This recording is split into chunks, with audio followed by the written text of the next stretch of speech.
بسم اللہ الرحمن الرحیم۔ میرے محترم سامعین، آج جو میں آپ کی خدمت میں شرعی مسئلہ ذکر کروں گا اس کا عنوان ہے ایک ایسا شخص جس پر نماز میں سجدہ تلاوت واجب ہوا تھا لیکن اس نے نماز میں سجدہ تلاوت ادا نہیں کیا بلکہ نماز سے باہر سجدہ تلاوت ادا کر لیا، تو کیا اس کا سجدہ تلاوت ادا ہو جائے گا؟ میرے محترم سامعین، اس شرعی مسئلہ کا جواب خوب توجہ سے سماعت فرما لیجیے۔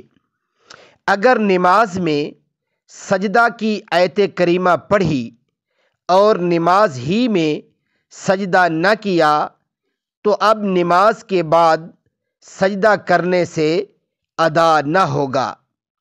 اب سوائے توبہ و استغفار کے اور کوئی صورت معافی کی نہیں ہے۔ وآخر دعوانا ان الحمد للہ رب العالمین۔